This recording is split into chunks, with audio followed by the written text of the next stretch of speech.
मूर्ति बनाने के लिए जो मैंने मिट्टी का यूज किया है, अगर आपको देखना है कि ये मिट्टी मैंने कैसे तैयार किया है तो इसका लिंक डिस्क्रिप्शन में दिया हुआ है, आप वहां से जाकर देख सकते हैं या आप मेरे चैनल पे भी जाकर इसका वीडियो देख सकते हैं।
फ्रेंड्स, मैंने एक और सरस्वती माँ का वीडियो बनाया है। अगर आपने नहीं देखा है इस मूर्ति का वीडियो तो आप मेरे चैनल पे जाकर देख सकते हैं।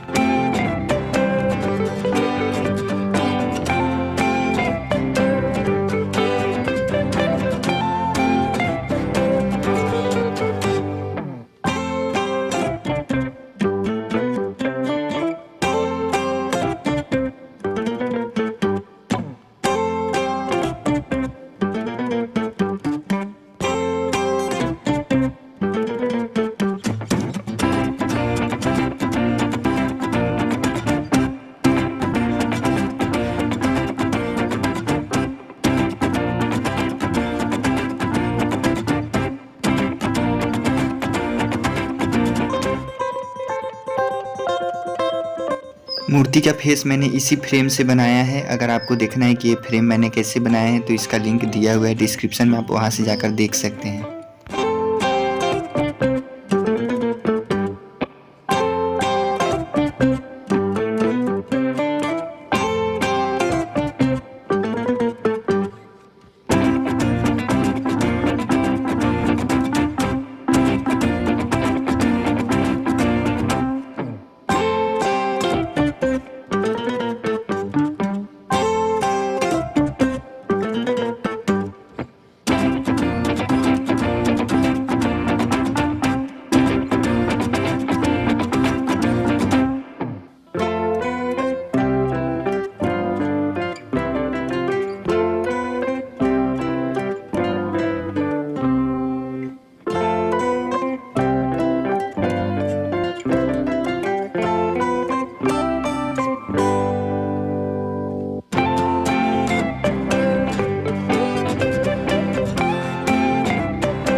नेक्स्ट वीडियो में हम इस मूर्ति को कलर और डेकोरेट करेंगे। आशा करते हैं आपको हमारा ये वीडियो अच्छा लगा होगा। तो मिलते हैं नेक्स्ट वीडियो में, तब तक के लिए धन्यवाद।